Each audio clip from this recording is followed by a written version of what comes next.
fricción seca, recuerden ustedes que nosotros los problemas anteriormente los solucionábamos sin fricción. La fricción es una parte real del mundo real al cual le vamos a aplicar a nuestros problemas físicos. Así que recuerden que había un estadio 1 donde no hay nada, directamente está el cuerpo sin ningún tipo de solicitación, simplemente está apoyado sobre otro cuerpo y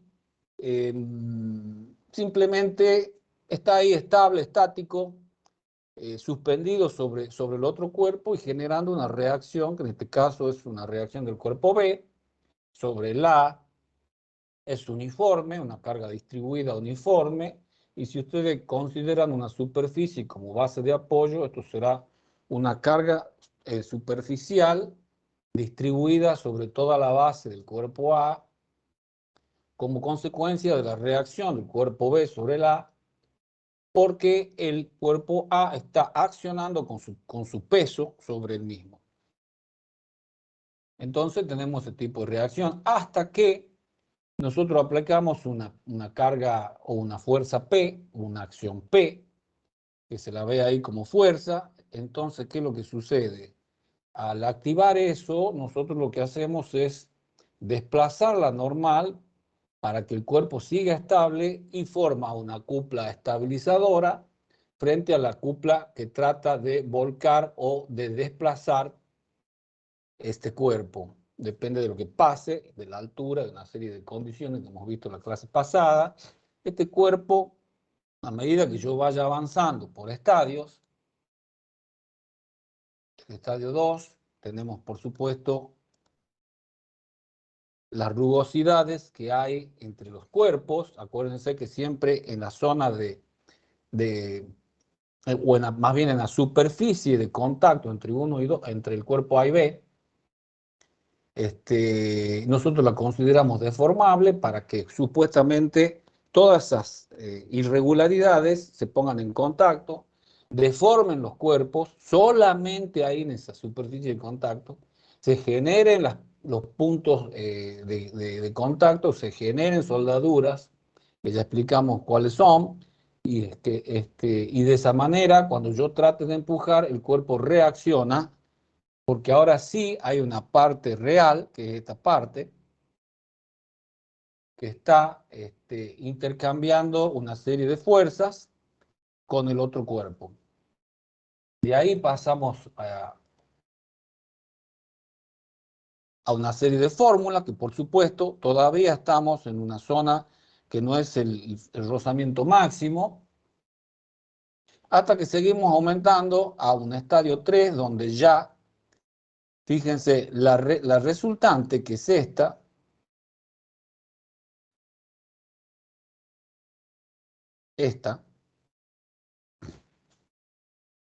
toma una inclinación máxima que se llama phi, o sea, es el alfa máximo que puede tomar R, para el cual se ponen las fuerzas de rozamiento al máximo. Si yo sigo aumentando P, no va a interesar. Esto, si lo aumento, pasa a otro estado, porque hasta este estado el cuerpo se encontraba en reposo. Si yo la sigo aumentando, lo paso de estado de reposo a movimiento, y la situación de su estado anterior cambia de reposo a movimiento. Entonces, si yo sigo aumentando eso, obviamente para el estadio 3 nosotros tenemos las fórmulas válidas. Recuerden cuáles son. La fórmula de la de siempre, la fuerza de roce máxima es igual al coeficiente de rozamiento estático, porque todavía estoy dentro del mundo estático, por la fuerza normal N. Luego sigo aumentando.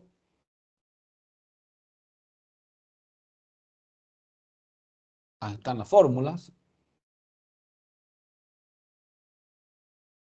para el cual valen solamente para el estadio 3, no en el estadio 2. Esta fórmula que está aquí, esta, donde mu es estático,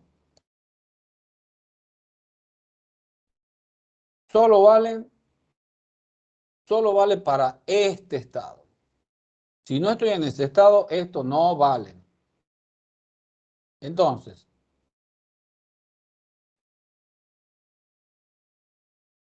si yo sigo aumentando, paso al estadio 4, donde el cuerpo ya toma una velocidad constante, el ángulo de la resultante disminuye a phi c en general y toma la mayor fuerza, o sea, la fuerza de roce máxima cinemática. Entonces, para una velocidad constante, nosotros vamos a tener, como siempre, la fuerza de rozamiento cinético como la fuerza de roce máxima por el mu cinético por n. Y esa es válida solo para este estado. O sea, cuando ya el sistema está en movimiento a una velocidad constante. Ya pasado la parte estática, o sea, pasó el punto del movimiento inminente, ya se encuentra en movimiento. Y esto es muy importante porque hoy lo vamos a ver. Bueno, por lo tanto, tenemos ya la zona de reposo y la zona de movimiento que ya la hemos visto. Y son válidas las siguientes fórmulas. La fuerza de roce máxima, mu estático por n. Yo simplemente la repaso. El alfa es máximo, se llama phi estático. Y el coeficiente mu estático es de roce estático. Y eso se da para distintos tipos de materiales, uno sobre otro. Estamos hablando de dos cuerpos que están en contacto, el cuerpo A y el cuerpo B. Pueden ser el mismo, o sea, madera con madera, hormigón con hormigón, pero siempre es algo con algo. Vidrio con vidrio, vidrio con hormigón, hormigón con madera. Yo puedo hacer el infinito tipo de, de conjuntos que estén en contacto. Y para el cinético tenemos exactamente lo mismo, solo que la fórmula cambia para el mu cinético.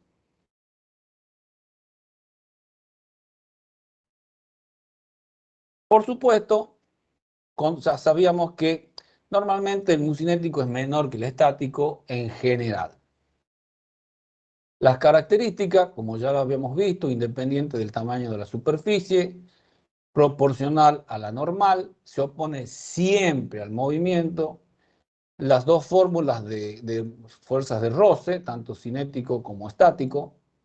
¿De qué depende mu? De los tipos de material en contacto. Aquí está diciendo de los tipos de material en contacto. O sea, eso es lo primero. Esto, que puede ser hormigón con hormigón, madera con madera y bla, bla, bla, lo que sea, lo que nos dé el problema de ingeniería que nos toque. Y una vez que tenemos esos tipos de materiales, del pulido o acabado de superficie, temperatura, grado de contaminación, ya lo explicamos. Generalmente el mu cinético es menor que el estático y los conos de rozamiento, como hemos dicho, que es el mayor ángulo que puede tomar cualquiera de las resultantes. Si se trata de la resultante en estado estático, ese cono se arma con 2 phi estáticos, o sea, se va abriendo hasta que está ahí. Y cuando pasa de estático a cinético baja un poco y es el máximo valor como ángulo que puede tener la resultante respecto de la normal. Bueno, ya sabemos eso, así que pasamos a un primer ejemplo. Y aquí viene, un primer ejemplo es 3 bloques que están uno arriba de otro, uno de 30 kilos, otro de 50 kilos y otro de 40 kilos. La pregunta es, yo necesito la mínima fuerza P para sacar el cuerpo 2 de ese sistema que está en la gráfica. Pregunto a los alumnos, que vamos a ver cuánto tenemos. 40. Normalmente son entre 40 y 50, vamos a ver. Bien, ¿qué posibilidades ven ustedes o cuántos casos posibles ven que pueden pasar o situaciones con este sistema de 3 cuerpos y yo necesito sacar el cuerpo del medio con una fuerza P mínima. ¿Qué casos posibles tendríamos acá? Dos casos. En el, Dos, sí, sí, el caso de que solamente salga el bloque 2 sí, o que porque el salga el uno está bloque, agarrado, lo estamos sí, viendo con una biela. o que arrastre al bloque 3. O sea que el cuerpo, el primer caso, podríamos decir, sale el 2. Y hago los cálculos para eso. Y luego, un segundo caso, el cuerpo 2 y 3 se hace un solo cuerpo. Entonces, se van los juntos, 2 y 3, como un solo elemento. Fíjense que cuando yo saco el cuerpo 2, las superficies entre 1 y 2 y entre 2 y 3 se ponen al máximo. Por eso sale. En cambio, para que salga 2 y 3, la superficie entre 1 y 2 se pone al máximo. Entre 2 y 3 no llega al máximo, pero sí llega al máximo entre 3 y el suelo. Entonces, esos son los casos que yo tengo que analizar para ver quién me da un P menor. Entonces, corto la cuerda, pongo manifiesto T, voy siempre mirando el cuerpo que sale, el primero que se mueve. Recuerden que eso les dije siempre. Ustedes miren el cuerpo, el primer cuerpo que se mueve, y ahí pongo ya la fuerza de roce 1 y la fuerza de roce 2 en contrario al movimiento de ese cuerpo. Entonces, una vez que hago el equilibrio de ese cuerpo con todas las fuerzas, dibujo el cuerpo superior en el cual, fíjense que la fuerza de roce aquí va hacia allá, en cambio en el cuerpo 1 va hacia el otro lado. La normal 1 también tiene por acción y reacción un sentido distinto. El peso siempre va hacia abajo, sea quien sea el cuerpo, y la tensión T. Luego voy al tercer cuerpo. Fíjense que la fuerza de rozamiento aquí en el cuerpo 3 cambia de sentido. La normal, por supuesto, también va a cambiar de sentido. La normal N2 se transforma en acción sobre el 3. El peso del cuerpo 3, la fuerza de roce 3, fíjense cómo está, y la normal 3. Bien, lo primero que hago es calcular las normales. Sumatoria de fuerza en I, fíjense que hemos elegido un sistema de coordenadas que acompañan algunas fuerzas. En este caso acompaña la inclinación, el eje X y el eje Y. Entonces, sumatoria en Y, tengo N1 positivo y el peso del primer cuerpo, que viene a ser su masa por G, coseno de alfa, que son 30. Eso me da un N1 de 2,55. En el segundo tenemos N2 positivo hacia arriba, el peso del cuerpo y menos N1, que lo acabamos de calcular. Y si hago la cuenta, me da la normal 2 igual a 680 newton.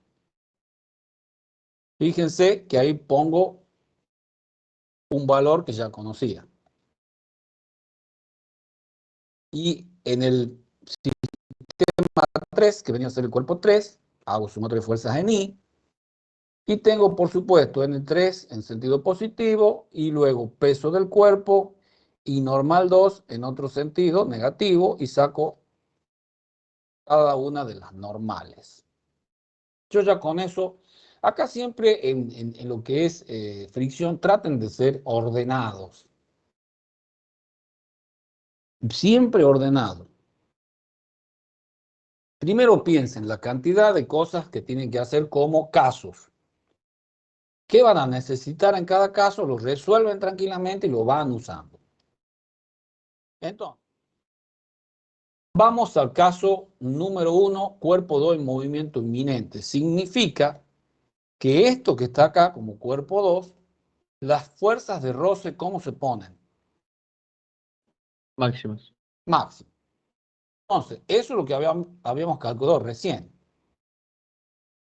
Entonces, cálculo de la fuerza de fricción, la voy a hacer tomando los mood estáticos, porque estoy todavía en movimiento inminente, están estáticos los cuerpos, a punto de desplazarse o deslizarse.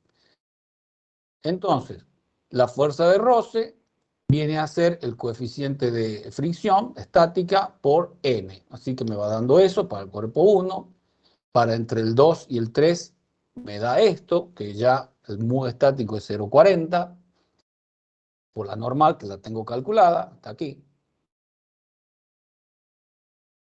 Y coeficiente de roce máximo en la zona 3 viene a ser el mu estático, que es 0,45, por su normal, que viene a ser 459. Ahora, equilibrio en el cuerpo 2. Supongo fuerza de roce 1 y 2 al máximo. Esas dos son máximas. Entonces, sumatoria de fuerzas en X, directamente pongo la ecuación, porque estoy en este sentido.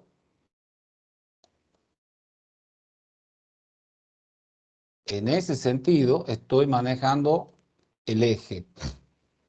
Tengo P, tengo 476,5, 272, que vienen a ser fuerza de roce 1 y fuerza de roce 2, y peso, igual a 0.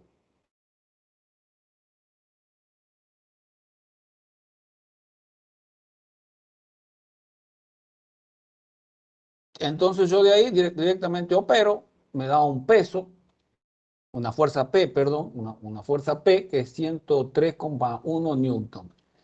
Analizo el equilibrio del cuerpo 3. Ahora con los datos que tengo, me voy al cuerpo 3, sabiendo que esas dos están al máximo. O sea, la fuerza de fricción 2 vale 272 newton. ¿Cuánto vale F3? La fuerza de roce 3. Para saberlo, tengo que hacer la sumatoria de fuerza en X. Entonces, haciendo la sumatoria de fuerza en X y poniendo cada uno de los valores, me da que la fuerza de roce 3 es 468. Pero el valor máximo que puede tomar 3 es 459. Por lo tanto, la que me está dando en este momento, ¿cómo es? Mayor. Mayor. ¿Y puede ser mayor?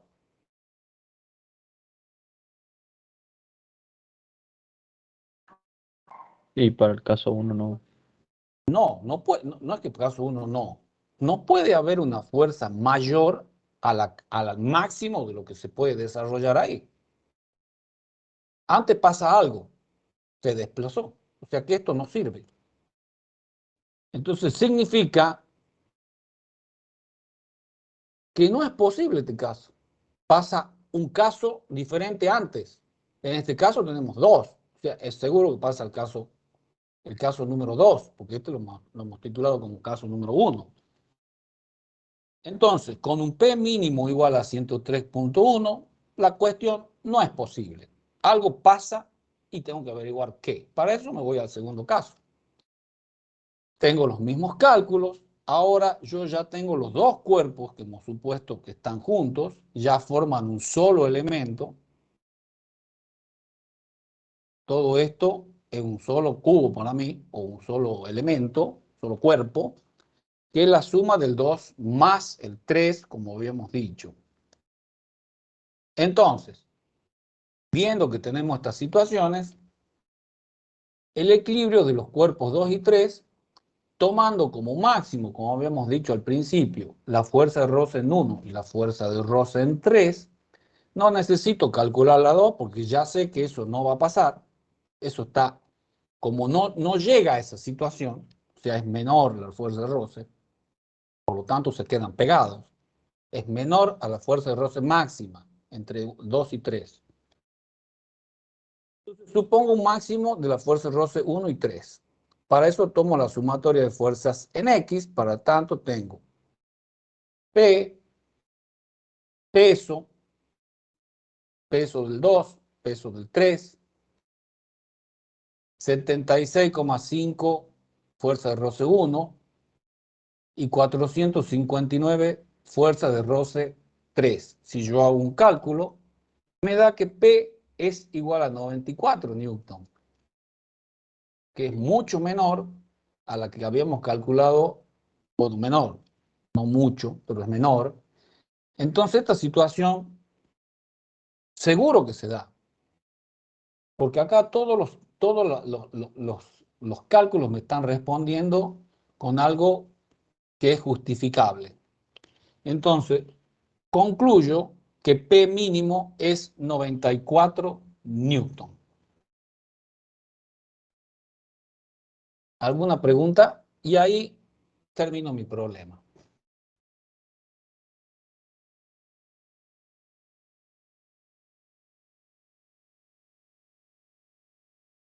¿Podría haber otra situación de esto?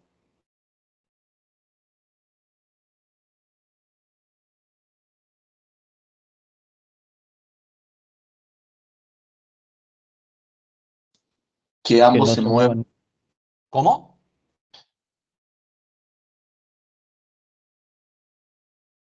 Pregunto si podría haber otra situación, porque yo aquí ya he concluido y veo que sí, están dando todo bien.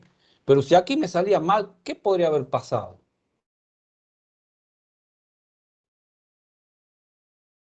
Que ambos se mueven, pero no como todo un cuerpo. O sea, que existe una fricción 2 entre los dos cuerpos.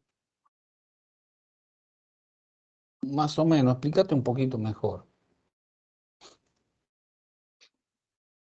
Supongamos que hagamos un problema real. Esto está dentro de un camión que está como un volquete. Entonces el camión empieza a levantar su caja, ¿vio? Y puedo decir que estas son 3 bolsas. La bolsa 1, una bolsa de harina, la bolsa 2, que es la que más pesa, una bolsa de cemento, y la bolsa 3 podemos decir que es una bolsa de yeso, para que esté en el medio. Y el camión empieza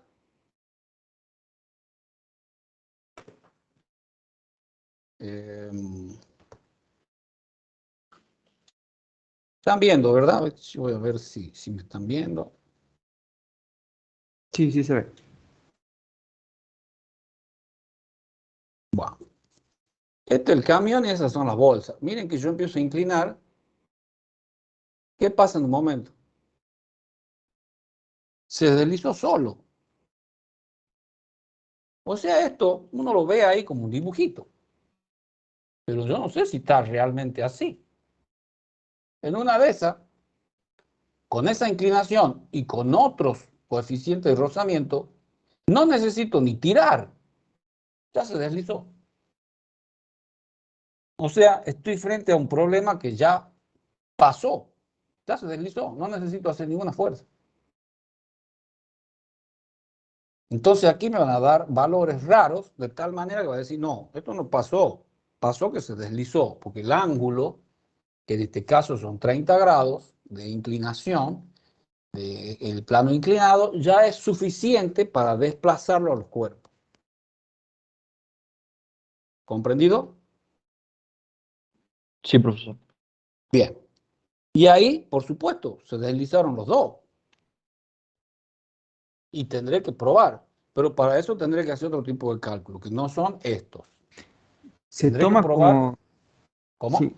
se toma como que el hecho de que desplace un poco, porque puede haber una opción de que salga el 2 arrastre un poco al 3, pero salga el 2 y quede el 3 ahí. A ver, acá la fuerza de roce, si no llega al máximo, no se desplaza. O sea, si se ponen en el máximo la fuerza de roce 1 y 2, sale el 2. Chao, el 3 se quedó. Y esto lo estamos viendo. Como eso no sucede porque la fuerza de roce 3 se pone con un valor mayor a la que puede. Es decir, yo no puedo hacer que algo me dé más de lo que tiene. Es como decirte, a ver, yo te doy 100 pesos a vos y vos tenés 100 pesos. Che, dame 200 y no tengo. Pero no, dame 200. No, no tengo, tengo 100. Entonces yo puedo llegar a comprar con 100, no con 200. ¿Se entiende? No hay Sí, respuesta. No puedes responder con más. No puedes responder la superficie 3, entre 3 y el suelo, no puedes responder con más de lo que puede. Y más es más de 459 newton. No va a pasar nada. Tiene que estar dentro de ese valor. Porque si no, el cono de rozamiento salió la resultante y ya eso fue, ya se fue a otro lado. Se desplazó. ¿Está claro? sí, profesor. Bien. Pasemos a otro problemita que también está bonito. Está lindo, lindo. Bueno, aquí tenemos la viga AB. Está soportada por una columna BC. Si los coeficientes de fricción estática en B y en C son 0,2 y 0,5 respectivamente, determinen la fuerza P mínima necesaria para separar la columna de la viga. Desprecie el peso de los miembros y el ancho de la columna. Bien, fíjense que yo tengo una columnita con un palito, que está acá, ya que tiene 1 metro. Tengo una viga que está como acá.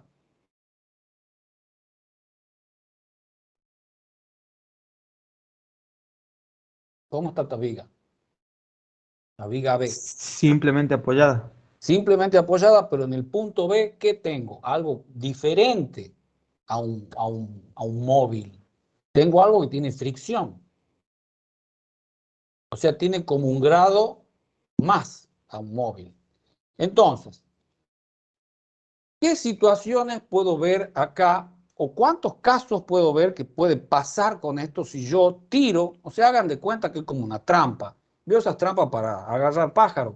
Le pongo un palito, un cajoncito arriba y un piolín. Y lo tiro al piolín cuando le pongo comidita ahí, el pajarito va a comer, tiro el piolín y sale el piolín. Sale el palito que he puesto como columna.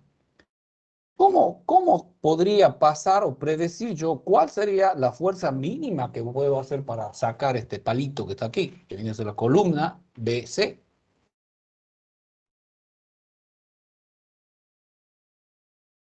¿Qué casos podría haber?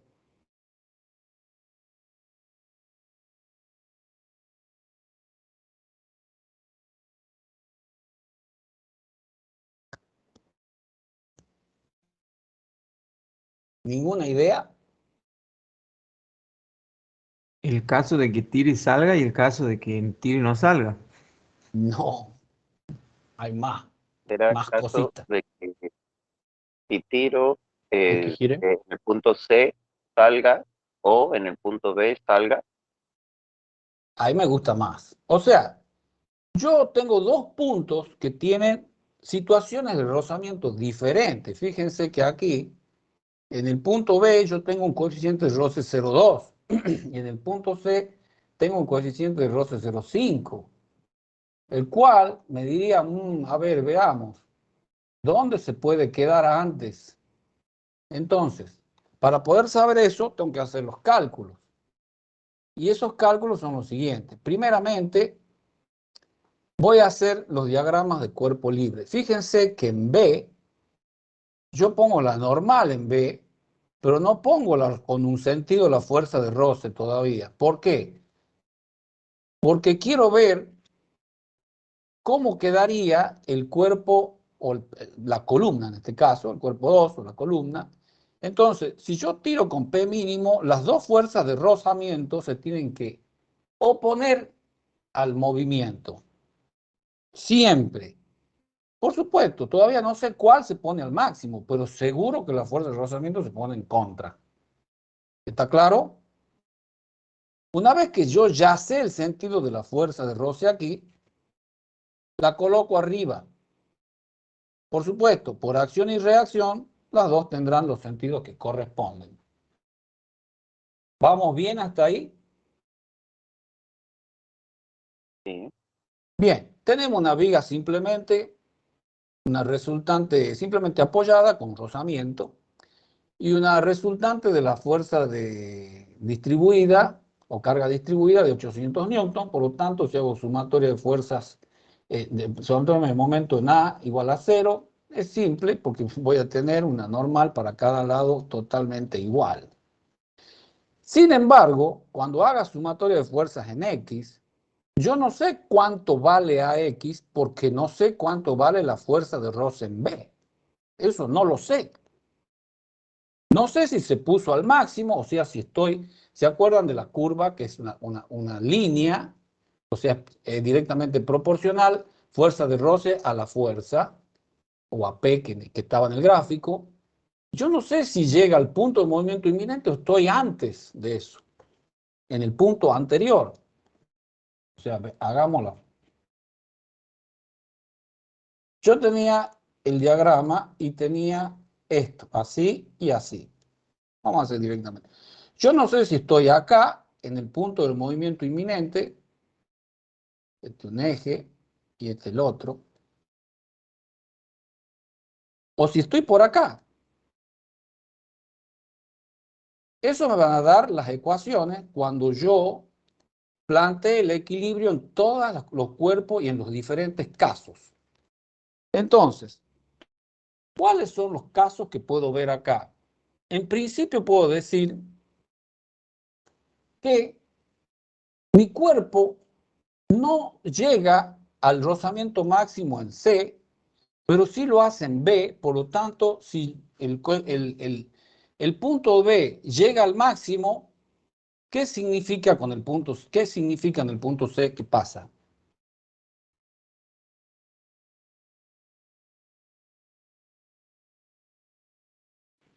Gira en el punto C, No.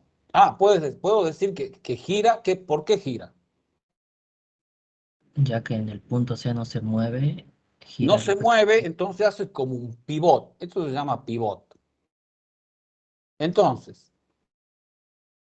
cálculo de las fuerzas de rozamiento máximas, como les dije anteriormente, yo voy haciendo un cálculo previo para tener ya las situaciones muy bien descritas. Entonces, para uno normal igual a 400, porque no hay otra cosa, la fuerza de roce máxima en B es mu por NB, por lo tanto 0,2 por 400. Y en C viene a ser mu C por NC, que viene a ser también 0,5 por 400.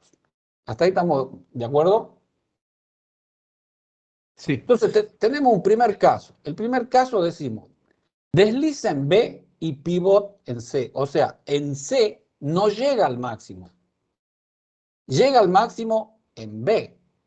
Y para independizarme del valor que tenga en C, lo que voy a hacer es tomar momento justamente ahí para que no le falle el cálculo.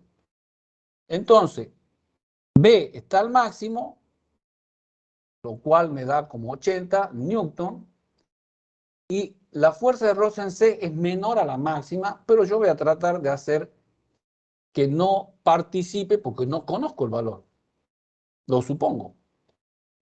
Entonces, tomando momento en C es muy fácil, tenemos P1, vendría a ser la carga 1, porque el caso 1, por 0,25 igual a la fuerza de roce en B máxima por 1 metro. Esto sería el brazo de palanca de la fuerza mínima y este 1 metro, el brazo de palanca de la fuerza de roce máxima. Con lo cual, haciendo las cuentas, poniendo los números como corresponde, me da que P1 vale 320 newton.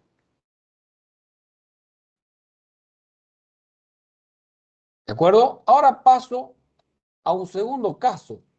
En este caso, deslícense, o sea, ¿quién se pone al máximo? C.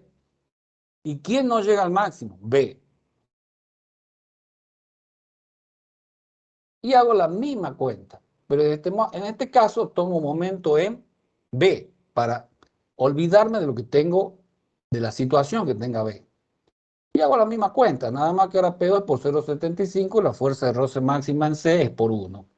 Y hago una cuenta y fíjense que me da P2 igual a 266 newton. Entonces concluimos que P2 es menor que P1. Por lo tanto, ¿qué va a pasar antes?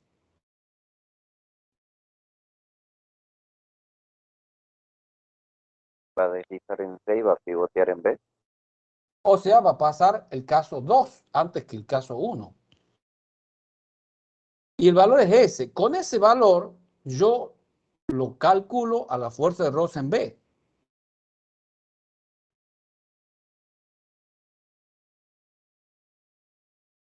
Sumatorio de fuerza en X del sistema, tengo fuerza de roce máxima menos la fuerza de roce B y menos P2, que viene a ser 266, porque es lo que calculé. Si hago la diferencia, me da que la fuerza de rozamiento en B son 66 newton, que es menor a 80.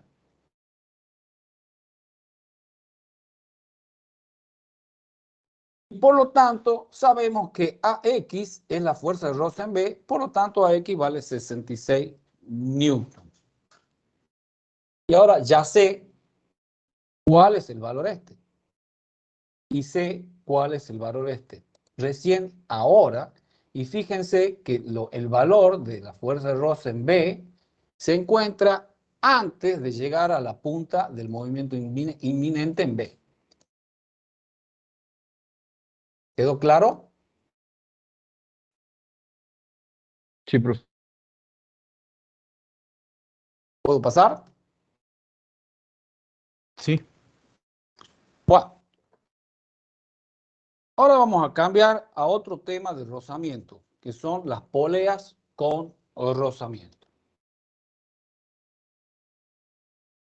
¿Qué es una polea? Y ahí tenemos una polea. La polea es una máquina simple que sirve para transmitir una fuerza. O sea, yo tengo una fuerza aquí y la puedo transmitir para aquí o al revés.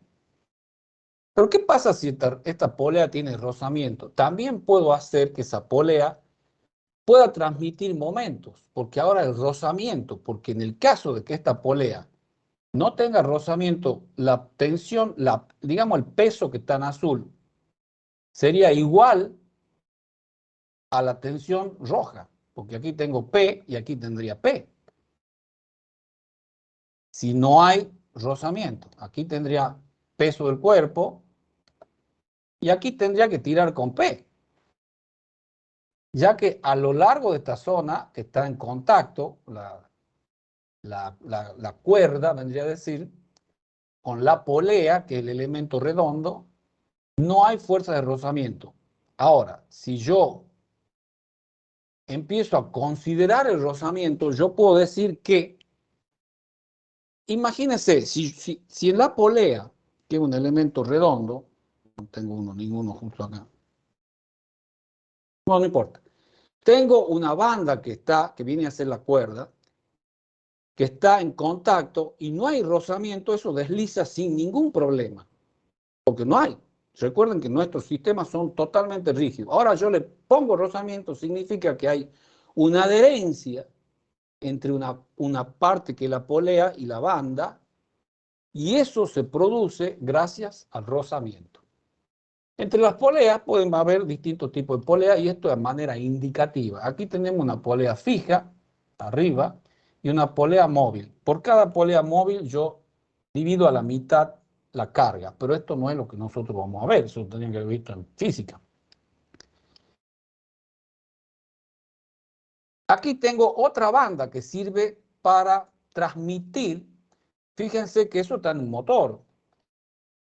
Y aquí tengo un sistema de poleas fijas con un sistema de poleas móviles, en el cual esto me puede servir a mí para subir cargas y no hacer tanta fuerza, como aquí está marcado con potencia y resistencia. Aquí puedo tener levantando algún tipo de carga, y aquí una persona que está tirando Por supuesto que mientras más poleas móviles yo ponga en este sistema de poleas, tiene una ventaja que voy a hacer menos fuerza, pero tiene una desventaja que cuando más polea tiene, más longitud de cuerda tengo que tirar y se mueve con mayor lentitud si la voy subiendo. Eso se ve obviamente. Esto es de una manera indicativa para saber qué es lo que vamos a hacer. Bien, yo ahora tengo, fíjense que aquí hay una banda que está en contacto y tiene un ángulo de contacto que es beta, donde la banda entra, se pone en contacto y vuelve a salir con este elemento. Donde yo estoy tirando con una tensión T2 y aquí tengo desarrollada una tensión T1, donde T2 es mayor a T1. Bandas que puedo tener, y puedo tener banda redonda, plana, trapecial, escalones dentadas, eslabones dentadas, multigarganta o multibanda, hay distintos nombres. Pero esto son a manera indicativo para que sepan qué es lo que estoy por ver. Yo me voy a centrar más en las que están aquí arriba, ¿no? Las de abajo son otra cuestión que verán los mecánicos en la materia correspondiente. Bien, yo voy a tener distintos casos. Bueno, ya saben que hay una polea, que es el elemento circular, y en este caso yo voy a calcular para una banda plana. Y una banda que está en contacto desde un punto P1 hasta un punto P2, donde beta es el ángulo de contacto. Y aquí dice movimiento, pero para el primer punto, que es el primer caso, yo ahora tengo la polea quieta, la banda quieta, y quiero empezar a hacer girar ese sistema.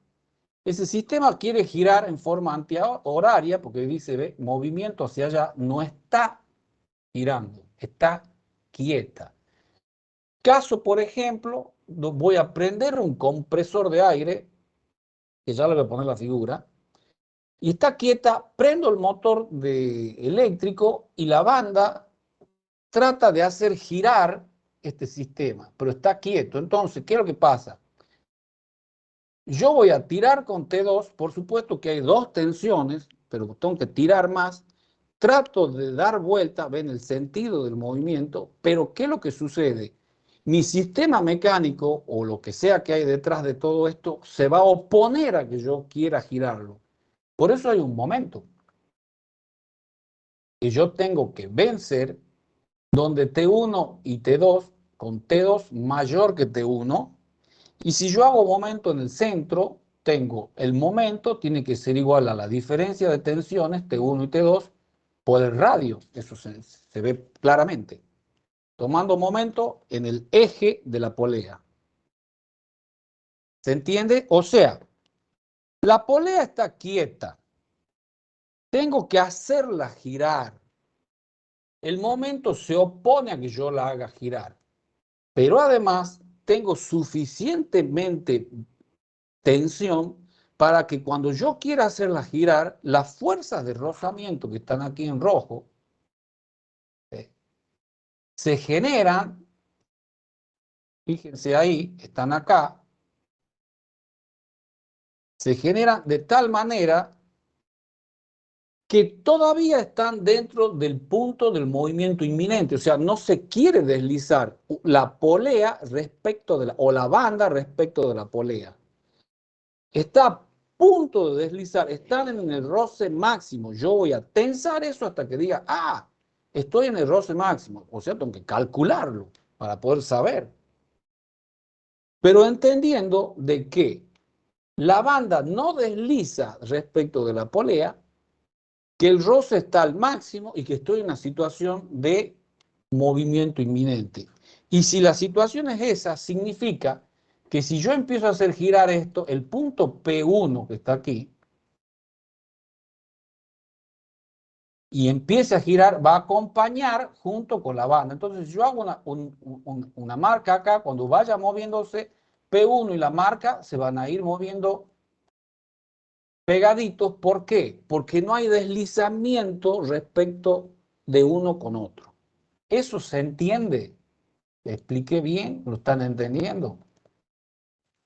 Sí, se Sí, entiende. profe. ¿Se Profesor, entiende? Sí. ¿por qué se considera el roce estático máximo? Porque yo he tensado.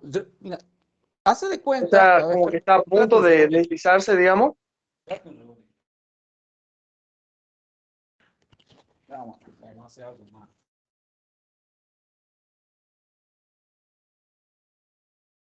¿La está viendo? Sí, Bueno, yo tengo una banda acá. A ver.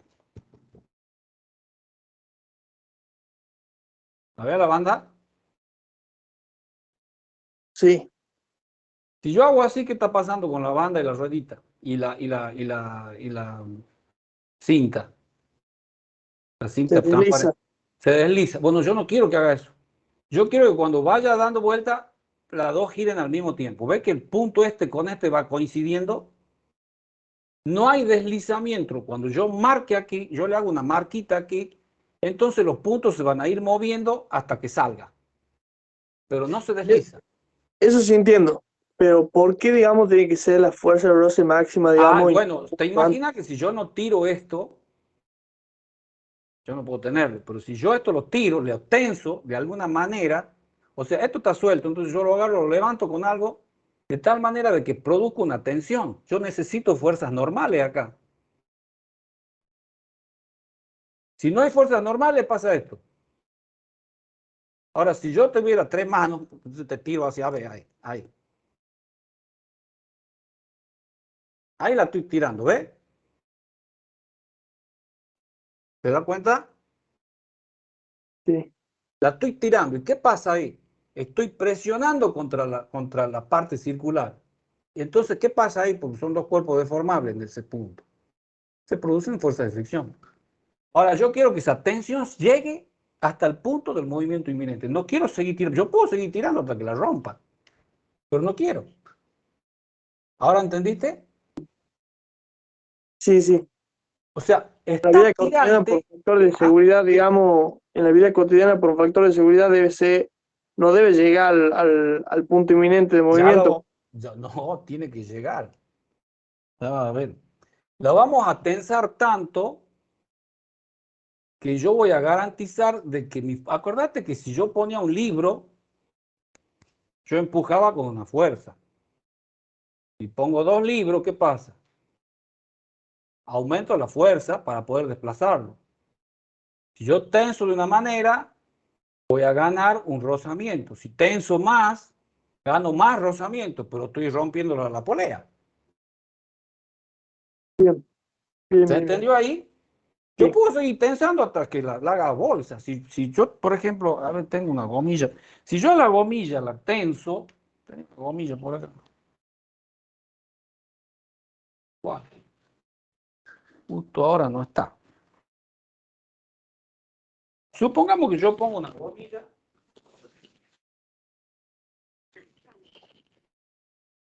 Esto tienen que entenderlo bien, porque si no. Supongamos que yo pongo una gomilla aquí a la vuelta y la tenso. Justo no hay una gomilla. Acá hay una.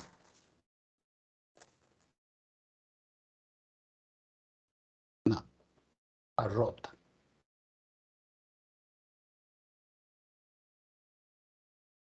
Yo tengo ahí, ¿eh? Si yo la tenso, o sea, puedo seguir tensando, la rompo. ¿Te das cuenta ya? Sí. Ahí tengo menos tensión y ahí no tengo nada, ¿ves? ¿Qué es lo que pasa? No pasa nada, no hay ninguna fuerza de rozamiento. Yo la empiezo a tensar y ¿qué pasa? Se empieza a pegar con mayor fuerza acá. Va a haber más fuerza normal. Con lo cual aumento el rozamiento entre la rueda y la banda. Ahora yo quiero lo óptimo. No quiero romperla. ¿Ahora se entendió? Sí, sí entiendo. Gracias. Wow. Bien. Este es el caso en el cual la banda está a punto de hacer girar, o sea, está tensando y tratando de hacer girar en el movimiento, en el sentido del movimiento. La polea está quieta y se está oponiendo a que la hagan girar. Pero yo quiero hacerla girar. Y está en el punto del movimiento inminente, por lo tanto, las fuerzas de rozamiento están al máximo.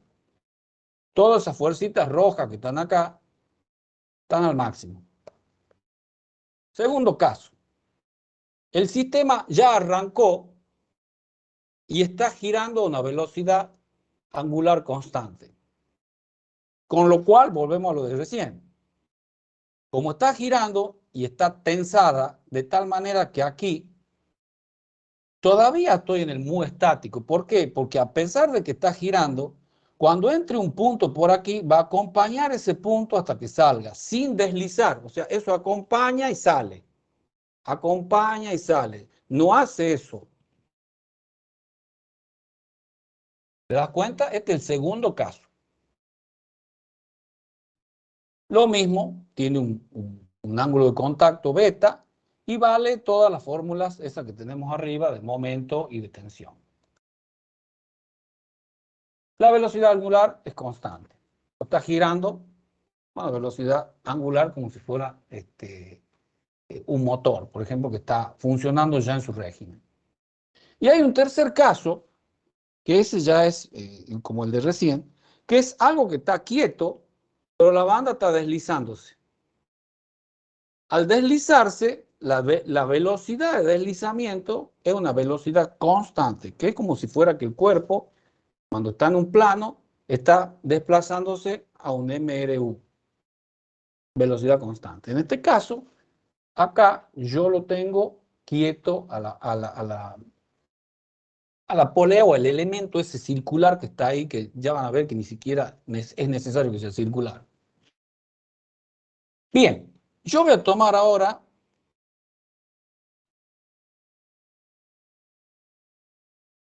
una manera para calcular las tensiones T1 y T2.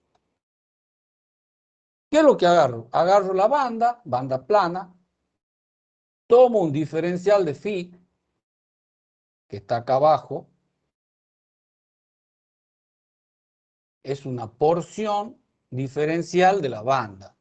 Por lo tanto, yo voy a tener una fuerza normal, que es diferencial, voy a dividir en un eje XY, donde voy a tener un diferencial de phi dividido en 2 para un lado y un diferencial de phi dividido en 2 para el otro lado.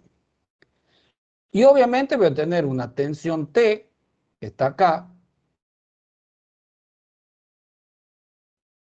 de la banda, esta que está aquí, T, y del otro lado voy a tener una T más un diferencial de T. ¿Por qué? Porque tengo en el medio una fuerza de roce diferencial que viene a ser mu por diferencial de n. Ahora, esa T que tiene una inclinación de phi sobre 2 y esta T más dt que tiene una inclinación de phi sobre 2 respecto de la horizontal, tiene componentes en x y en y. Acá será T coseno de phi sobre 2 y la componente vertical de T sería T seno de phi sobre 2. Para el otro lado es lo mismo, solo que la fuerza incrementada en T más dt. ¿Está claro? Sí, profesor. Sí, profesor. Bien. Entonces, ¿qué puedo hacer acá? Tengo un sistema en el cual yo puedo resolver por sumatoria de fuerzas en X y en Y. Así que por sumatoria de fuerzas en X, ¿quiénes tengo en X? Tengo T diferencial de T coseno de phi. Luego tengo la fuerza de roce, que es diferencial también, mu diferencial de n. Y tengo la otra parte, que es T coseno de d phi sobre 2, sobre 2, igual a 0. No tengo otra fuerza en el eje X y fíjense que todas son. Esta es negativa porque apunta hacia el lado izquierdo, la fuerza de roce y la otra porción hacia el lado derecho con signo positivo. Si yo ahora multiplico acá por cada uno de los términos del paréntesis, me queda eso. Estas son dos iguales con signo diferente, por lo tanto se van. Y aquí viene una pregunta. Coseno de un ángulo diferencial, ¿cuánto vale?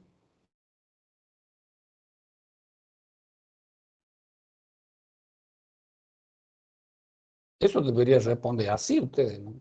Ya, coseno de un ángulo diferencial. ¿Qué valor tiene? Aproximadamente el ángulo. Aproximadamente no es matemática. Y aproximadamente el ángulo en coseno menos. ¿Cuánto vale el coseno de un ángulo diferencial, chicos? Eso es cálculo 1, ¿no? Supuestamente deberían tener cursado.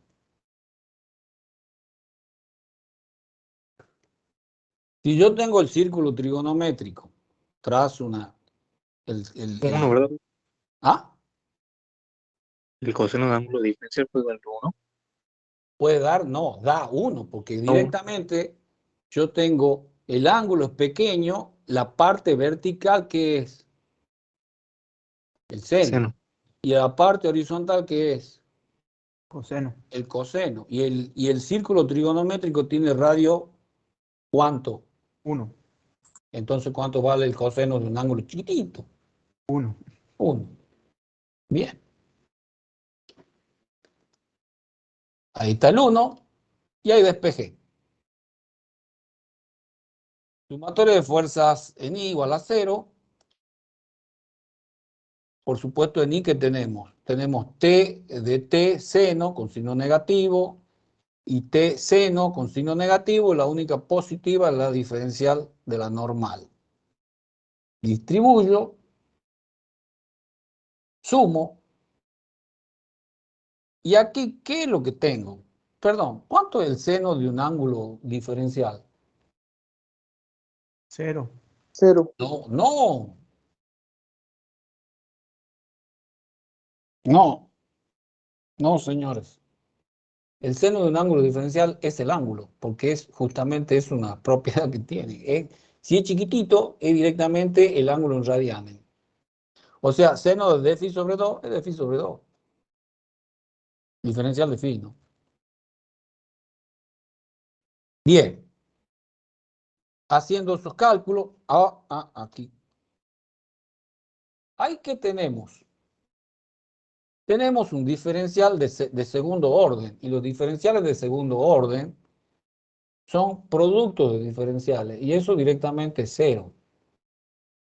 Por eso se va. No lo voy a preguntar, porque si no sabían lo otro, me imagino tampoco esto. Haciendo la cuenta, separando, y aquí tenemos dos ecuaciones, la cual la vamos a igualar, una que está aquí y otra que está aquí. Igualando me da esto, despejando las variables para cada lado, las cuales correspondan para poder integrar. Integro en T1 y T2, y entre 0 y beta, que es el ángulo que necesito. Mu es constante, sale afuera. La integral de dt sobre t, el logaritmo natural de t. No lo voy a preguntar porque no sé si saben. ¿Sabían que la integral de dt sobre t es logaritmo natural? Sí. Bueno, qué Sí, bueno. profesor. Bien, bien. ¿Y ahora qué nos queda eso? Por supuesto que es una integral definida, por lo tanto se define sobre esos dos parámetros. Si yo distribuyo eso, me da como una diferencia, logaritmo natural de T2 menos logaritmo natural de T1 igual a mu beta, porque por 0 es 0. Y logaritmo menos logaritmo, ¿qué es? Logaritmo de T2 sobre T1.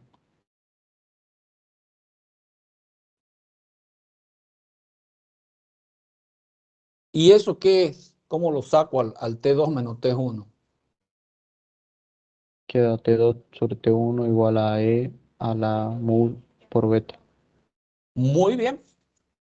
Entonces ahí tengo la fórmula. Ahí me está diciendo cuánto vale T2 y T1. Pero ¿qué es lo que estoy viendo acá?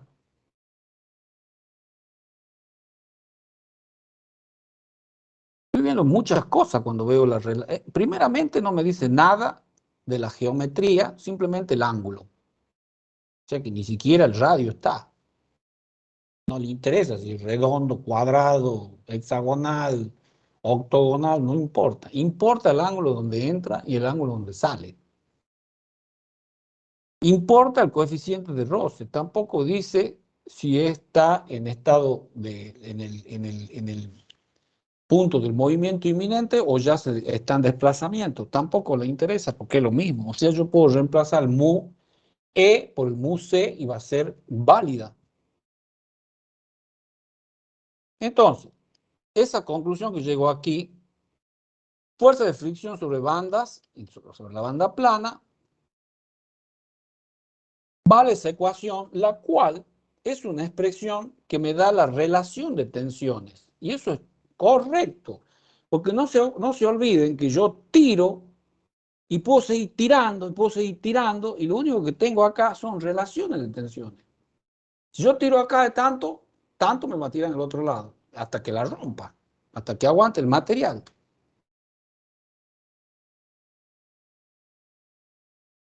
¿Vale para las dos mu? Sí. Entonces, es una expresión que da una relación entre tensiones. Observen el ángulo B, que es el ángulo de contacto, polea banda, está expresado en radianes, por eso está la fórmula esa y por eso hicimos las consideraciones que hicimos.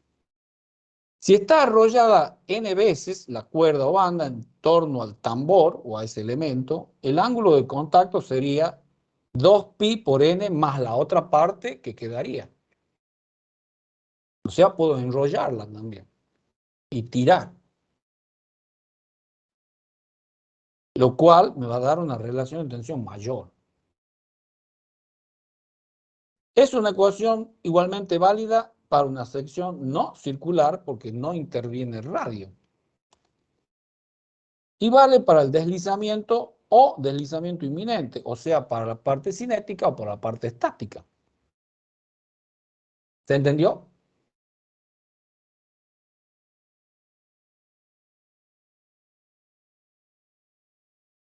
Sí, profe. Bien. Yo ahora no voy a desarrollar la teoría porque no tiene sentido, pero sí le digo que una banda trapecial vale la siguiente ecuación, perdón.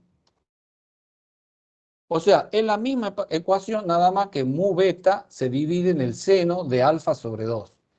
Alfa es el ángulo que tiene la sección trapecial. Porque aquí en este caso vamos a tener una diferencial de n aquí y una diferencial de n aquí. Pero no voy a resolver porque no tiene sentido. Aquí voy a tener una diferencial de n y aquí voy a tener una diferencial de n. O sea, tenemos 2, lo cual implica que la eficiencia de esta es mucho mayor porque al dividirlo en un número menor, ¿qué es lo que pasa con el conjunto? Menor que 0, ¿no? Menor que 1, perdón. Aumenta, Al aumentar aumenta. el exponente, ¿qué pasa con la relación? Aumenta. O sea, es más eficiente. Bueno, O sea, profesor, sí. ¿y qué pasa si tiende alfa a cero, digamos? Y alfa 0 cuadrada y pasas de banda. Bien. Y siempre ustedes entiendan que nosotros como ingenieros no vamos a hacer cosas que no van. Siempre voy a hacer una cosa que sea buena, no mala. Si no No, voy a pero poner... digo, mientras alfa sea, no, pero digo, mientras alfa sea menor, la eficiencia va a ser mayor o no.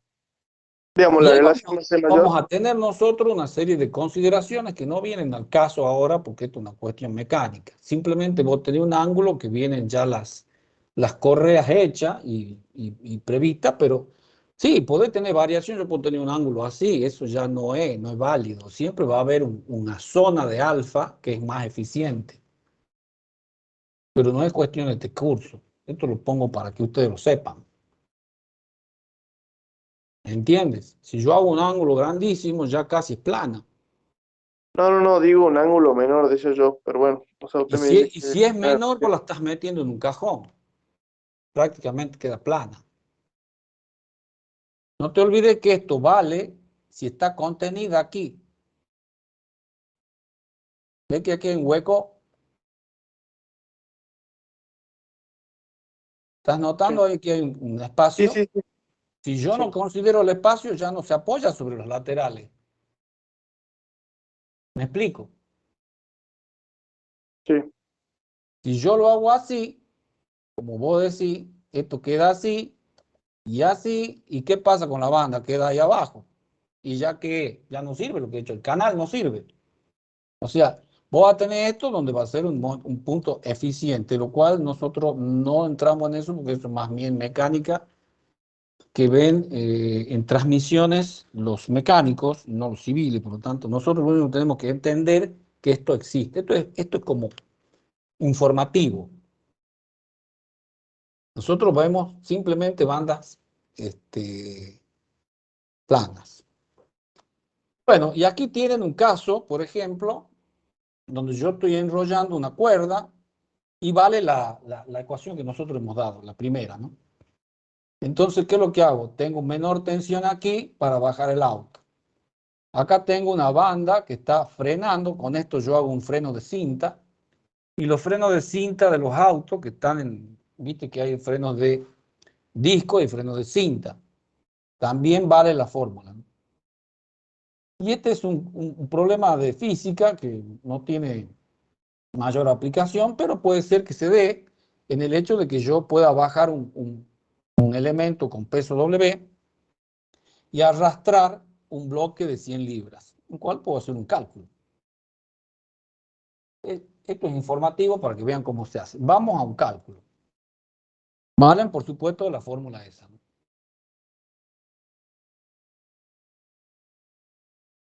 En este caso, evidentemente, el elemento este puede estar girando a una velocidad constante aquí, entonces yo puedo aplicar el cinético para ver cómo paro.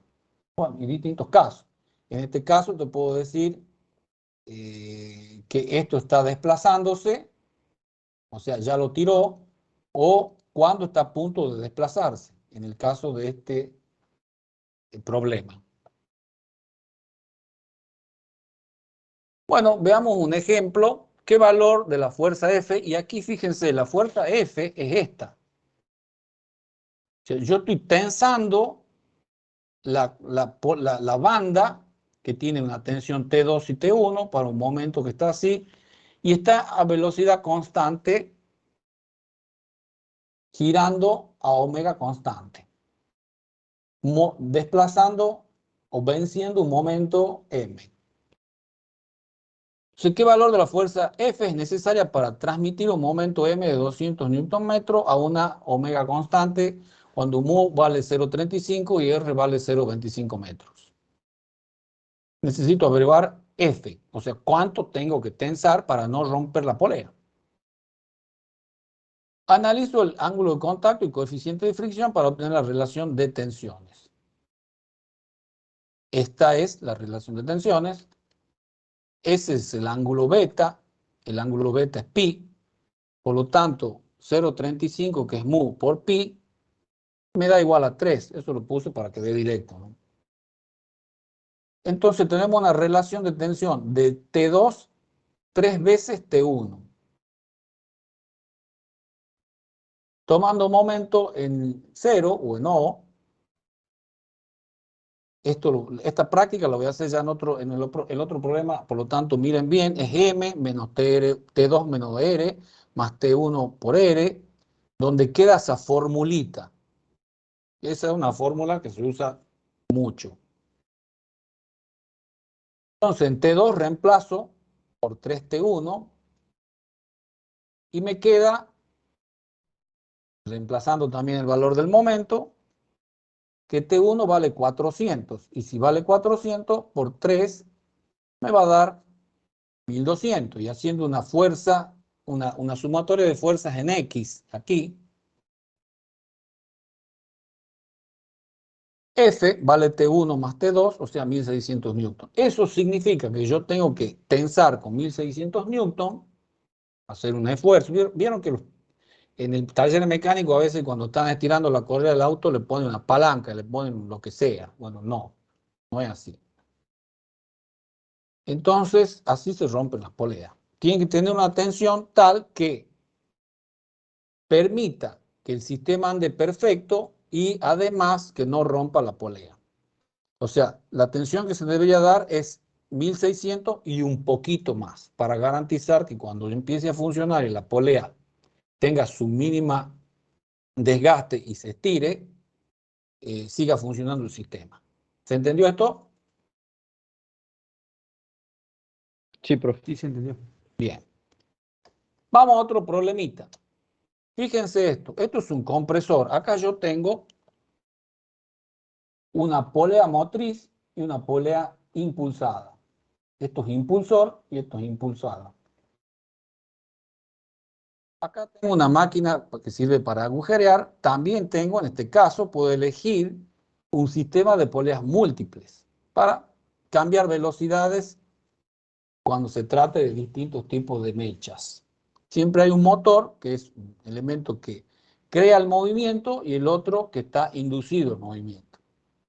O sea, hay uno que genera un momento y el otro, por supuesto, va a tener algo en contra, porque si yo quiero perforar algo, cuando la mecha esté pegando en el elemento que estoy por perforar, o en el compresor, cuando lo haga andar, el compresor, este elemento le va a producir un momento en contra al que está haciendo el motor eléctrico para que, bueno, se pueda mover. Entonces, vamos a un ejemplo directo. Tenemos un motor eléctrico ubicado en la polea B, que es la más chica. Impulsa a la misma. El motor eléctrico lo está impulsando a esta polea. Es el caso este. Acá está la polea y aquí está el motor. El motor impulsa esta polea. O sea, le da un momento MB en este sentido.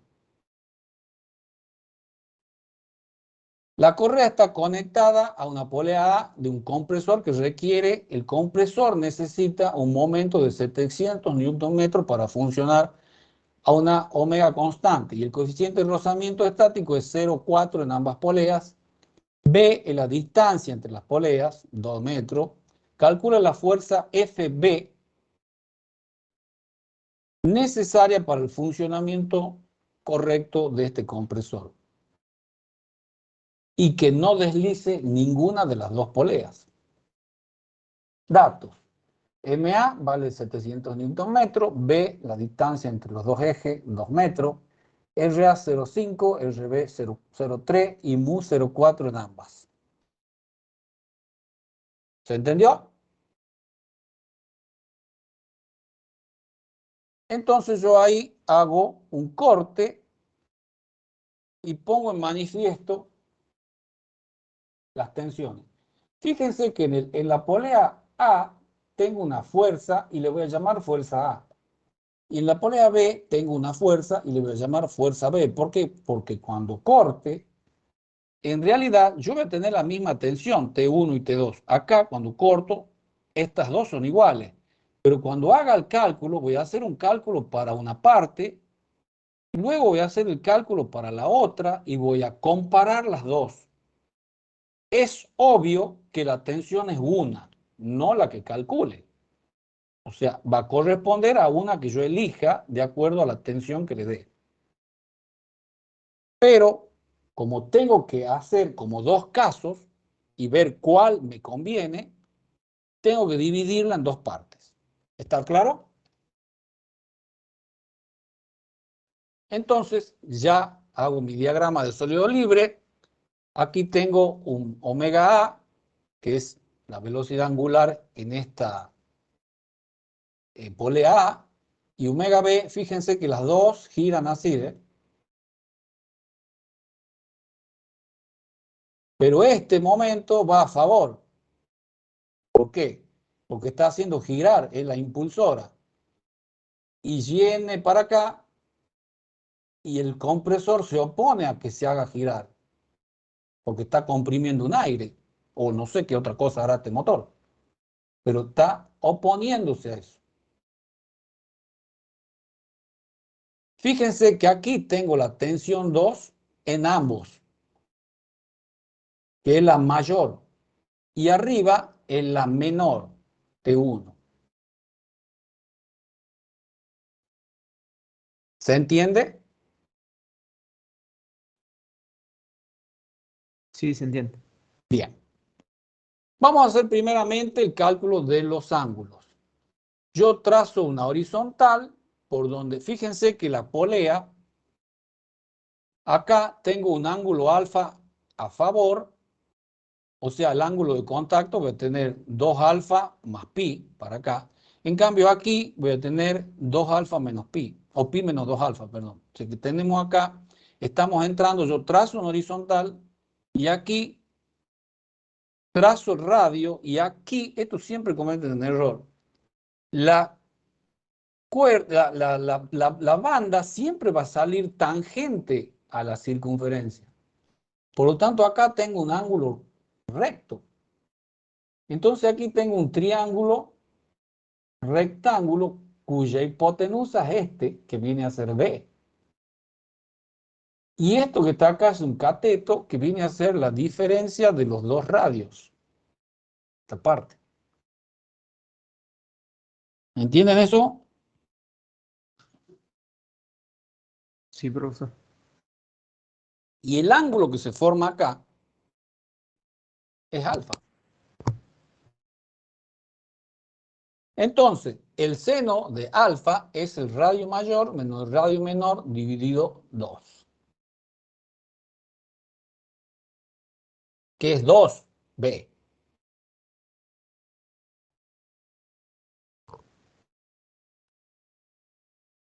¿Estamos de acuerdo? Viene a ser la hipotenusa.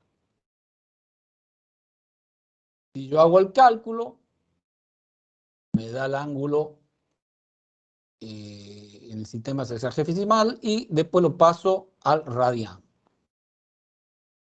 Saco todo eso. Eso es el ángulo de contacto en A, pi más 2 alfa, y el ángulo de contacto en B, pi menos 2 alfa.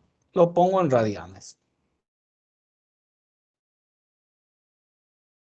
Relación de fuerzas en cada polea, o sea, las tensiones. Para Profesor, T2, sí. disculpe, ahí usted tomó la distancia de la hipotenusa como B, y B no Sí. llega hasta el centro del círculo. B está desplazado acá. Ah, de los dos lados, de ambos lados. Claro. Bien, Acá están en los ejes, pero sí. acá se desplaza el mismo ángulo. O sea, sigue siendo B. No, yo, así es la geometría. Bien. No es que yo lo tome por querer. Bien, entonces relación de tensiones en la polea A, me da T2 sobre T1, 0,4 y su ángulo beta. Me da esa relación. Para la polea B tengo la misma fórmula, aplico los números y me da esa relación. Ahora, la relación de momentos que hay. Recuerden que recién hemos visto que el momento en A puede ser la diferencia de tensiones por RA. Y el momento en B, la diferencia de tensiones por RB.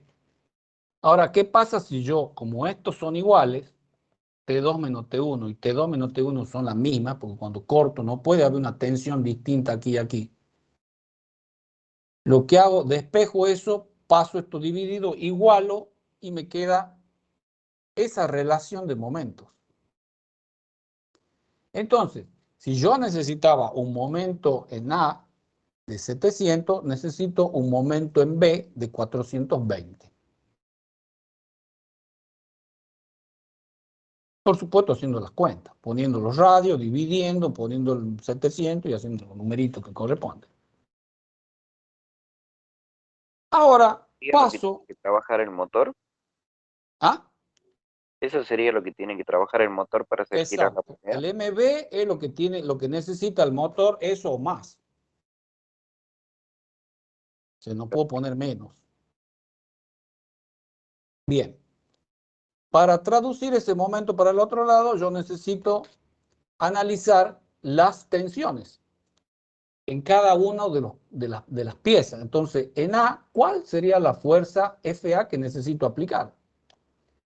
Vuelvo de nuevo a la misma formulita. Pongo la relación T2 que saqué de aquí, ¿ve? Que esto en A. La pongo acá. Hago la cuenta, saco el valor de T1, saco el valor de T2. Hago la sumatoria de fuerza en X, que es lo que hemos hecho recién. Por supuesto, son por los cosenos de alfa, T1 y T2. La fuerza en A me da de 2.384 newton. Necesito tensar acá, o sea, empujarla hasta tal punto de que me dé una tensión en T1 y T2 que sean óptimas para que no haya deslizamiento entre banda y polea y esté al punto del movimiento inminente. Ahora veo en B. En B hago la misma cuenta, pero ahora tengo la relación de tensiones que tiene B. 324 de T1 vale T2. Haciendo los numeritos que corresponden, tengo una tensión 1, 625, una tensión 25 newton. Y si hago la sumatoria de fuerzas en X, me da FB 2637 newton. O sea, es distinto acá que acá. Conclusión. Si FB es mayor que FA, la aplico.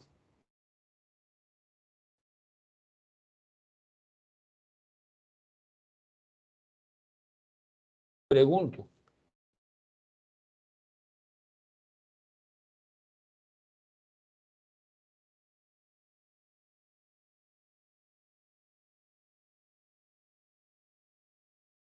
No escucho a nadie.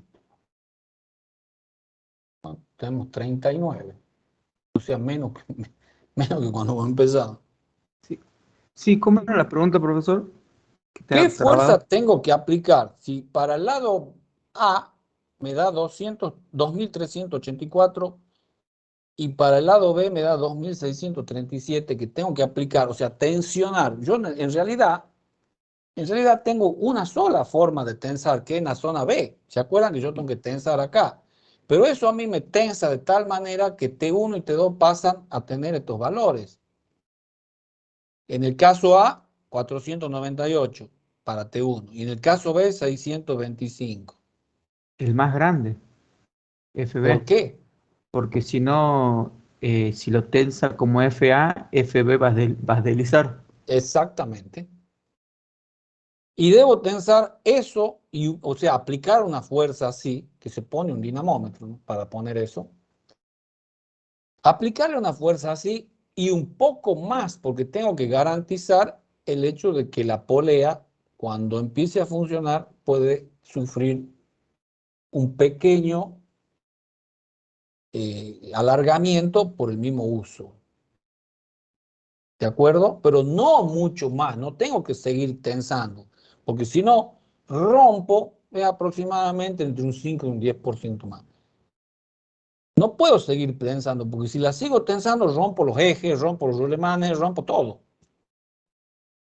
Rompo la polea también.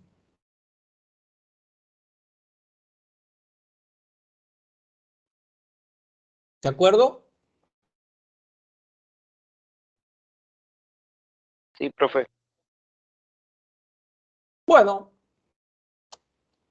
el martes es la próxima clase. Yo había dicho que... Segundo.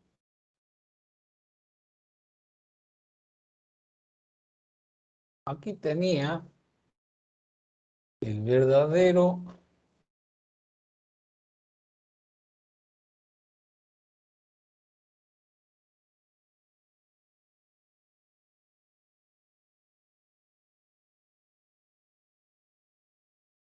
Voy a pasar, ya que han pedido, ¿se acuerdan de la compuerta? Han pedido, yo lo voy a pasar como última parte, cómo se resuelve esta compuerta que ya la habíamos visto. La fuerza F para abrirla. Tenemos primeramente el caso de la fórmula. Punto O, ese era el baricentro de la O, viene a ser el baricentro de la compuerta, P el centro de presión. Están a profundidad H0, O, y la fuerza total se aplica sobre el centro de presión. Estaban a estas distancias, esto ya lo habíamos visto, se ponen las reacciones, la en A vale 0 porque tengo que empezar a abrirla. Cuando pongo F igual a 0, A toma su máximo valor. Cuando aplico F, A se hace 0. El cálculo de resultantes de presión, el cálculo de I,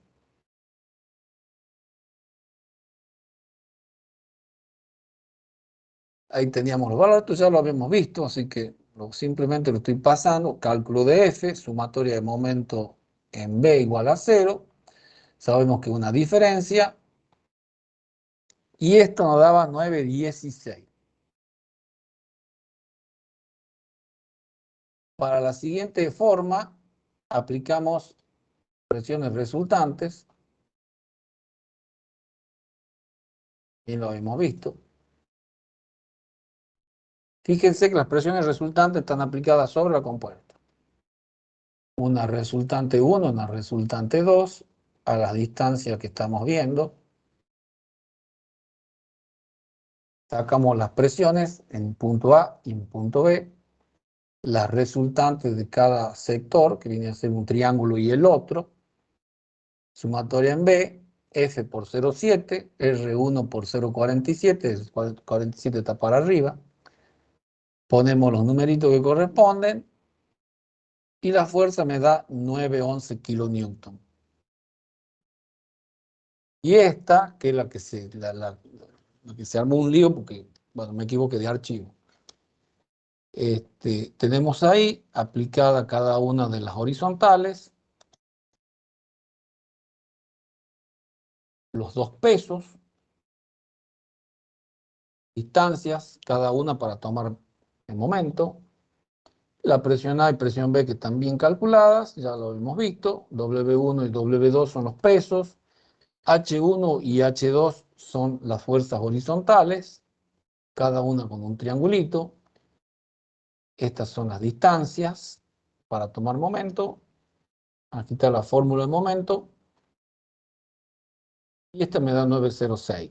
Y comparando resultados por opciones, me da eso. ¿Está claro? ¿Qué es lo que nos daba la vez pasada? No puede haber cambio.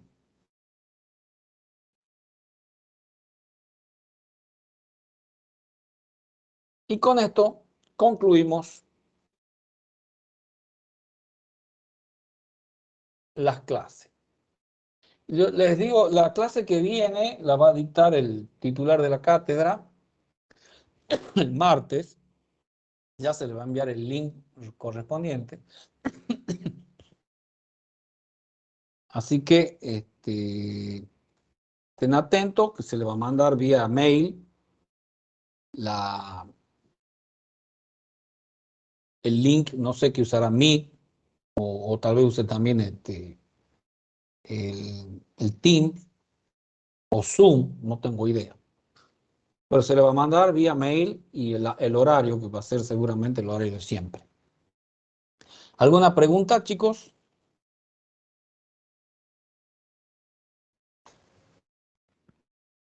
Profe, yo con el último ejercicio que hemos visto de la polea, estaba un poco mareado, digamos, con el último paso, digamos, de saber A ver, cuál de las dos cuál de la fuerza aplicamos. ¿cuál de las fuerzas aplicamos? Si vos aplicas una fuerza menor, o sea, el caso... Espérate.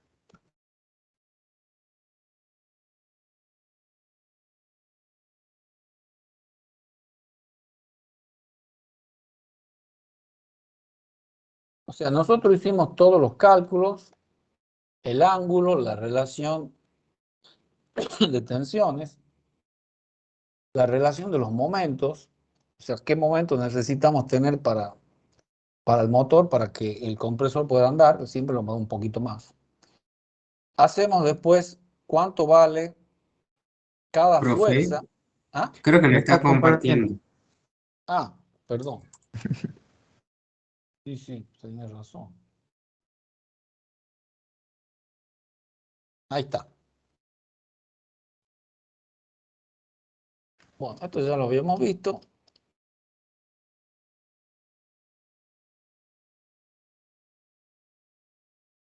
Si yo aplico 2384, en la zona en B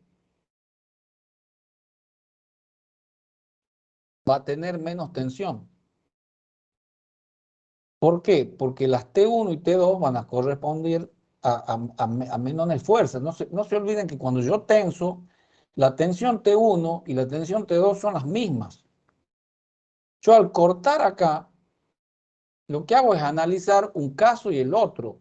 Pero cuando yo aplico un caso, la tensión T1 va a ser igual para los ambos lados. O sea que si yo elijo el caso A para una fuerza de 2384, la tensión T1 va a valer 498 y no 625, que es la que necesito para que el motor pueda funcionar bien. Claro, o sea, deslizaría, digamos. Capaz. Deslizaría. Claro. O si no, estaría trabajando bastante mal, porque cuando yo corto acá, esta y esta son iguales. Solo que acá yo estoy haciendo un cálculo para un caso y aquí estoy haciendo un cálculo para el otro. Pero si yo pongo esto no va a llegar a pasar y por lo tanto el sistema en B va a andar mal. Claro, claro. Bien, bien, gracias. ¿Se entendió?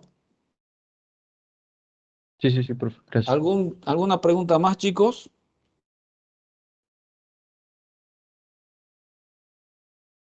Bueno, espero que les haya gustado la materia. Esta es la última clase que doy yo. Ya nos veremos en el parcial. Quedan 2 semanas más de clases y en la cual va a haber clases y algunas clases de consultas. Eso lo vamos a ir informando. La cátedra tiene un muy buen canal de información con ustedes. Espero que lo hayan valorado. Nosotros ponemos, o por lo menos yo pongo muchísimo esfuerzo para que la cátedra funcione. Así que primero le agradezco mucho a los chicos que están presentes, que no son todos, ¿no?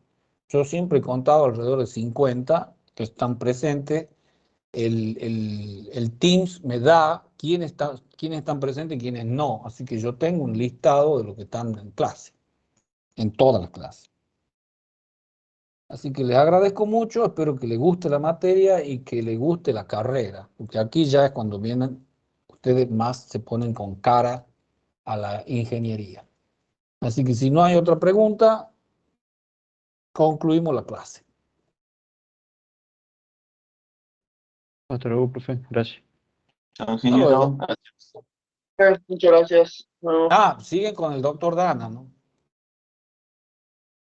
Bien, Él muchas gracias. Ahora ya a esta hora o en 15 minutos por ahí. Y él no, él ya se va a comunicar con ustedes. Yo ya le estoy Ok, mandando un WhatsApp y él sabrá ya. de ahora. Adiós, profe. Hasta luego, muchachos. Muchas gracias, profe. Hasta luego. Luego.